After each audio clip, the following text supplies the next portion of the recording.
Well, g'day and welcome to another how-to. As you can see, the seat cover on the old 300's not in the best of conditions at the moment. Last weekend I came off and the boot caught on the edge of the seam there and just tore it right apart somehow. But anyway, today I'm going to show you how to replace the seat cover on a dirt bike. Alright, so we've completed step one. We've got the whole seat base off the bike, ready to go here. I've set up a nice little work area. It's good to have some sort of little lump or something in your work area. Just makes the seat base sit nice and flat, so you can got a nice flat working area here. Got all the tools set out. This is what we're going to need. We're going to need a flat blade screwdriver, some sort of pliers, needle nose pliers or cutters like this. We need to pop out the staples. We've got our staple gun here and staples ready to go. You can use an electric one or an air one, or just you need a pretty decent handheld one for it to pop into the plastic here. And we've got our seat cover here ready to go. Well, we'll get stuck straight in. We're going to start by popping off these staples with a flat blade screwdriver. It's just a matter of getting a screwdriver in and under and just applying them up. So now all the staples are all popped up. Some of them you can get out, I don't know, it must have been a bit softer up here or something. Some of them you can get out just straight away, but the majority of them you'll end up just popping one side out.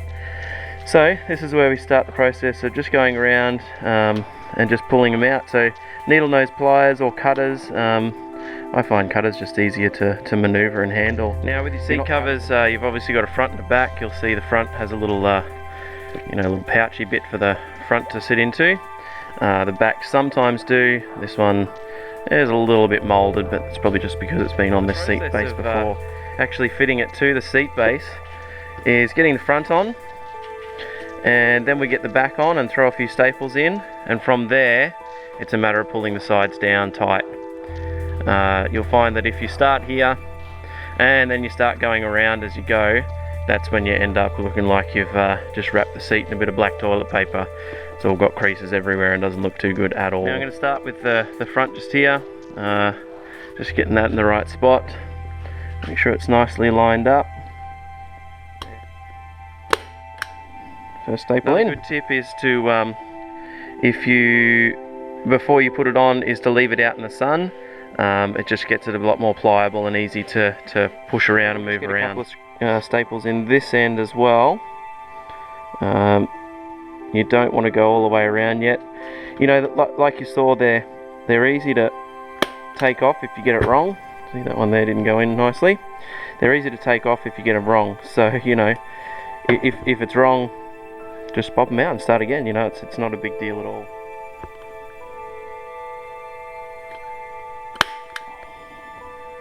Now if you find a staple doesn't go in right, you've got two choices. This one's gone in pretty well, it's like nearly there.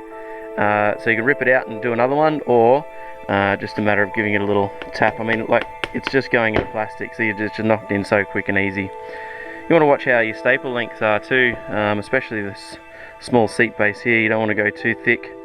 If you put too much pressure on here, the staple's just going to go straight through. Anyway, we got our front and rear staples done, ready to go there. It's nicely stretched over. From here, what we do is we start with the two corner bits here. So you want to pull this one down and this one down, and this is where you start to get making sure that you got a nice tight pull over it like that, and that'll stop you from getting all those funny creases and things going on. So we'll keep going with the staples. Do one on this side, and pulling nice and tight. You don't want to be tearing it. It doesn't have to be like just crazy super tight, but you want to make sure it's nice and tight, that's for sure. You can see already it's formed nicely there. There's no creases and wrinkles happening, and from there we're good to go. It's just a matter of starting to go around the whole base now. You'll find sometimes like on the non-fitted seat covers, the ones that are a little bit universal, you end up with some overlap and some just overhang as well. Just staple it. What I do is staple it through all the way around, and then just trim off the edges so that you're not having overhang going across mounting points and things like that. Sort of hold it off where it should be sitting nicely. So alright, we'll just keep going and staple all the way around. There's no real no real need to get technical about where to staple now. I'll probably just go from this one to here and then around to here and go to the back like that. Might even start at the back, I think, because we've got a few little wrinkles there, so I might even start here and pull that around so it's nice and tight. All the staples are done all the way around the whole seat base now.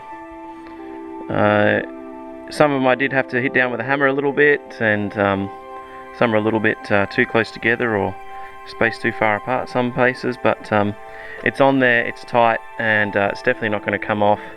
There's no wrinkles or creases or anything like that happening, so yeah, absolute success. So what we do now is we just chuck it back on the bike and have a little look. Okay, there it is, sitting back on the bike. You obviously can't see any staples or any overhang or anything silly like that, so it's yeah, it turned out really, really nice. Very, very happy with that, especially not having to buy a new one when it's found this old one in the box, so that's a bit of a plus.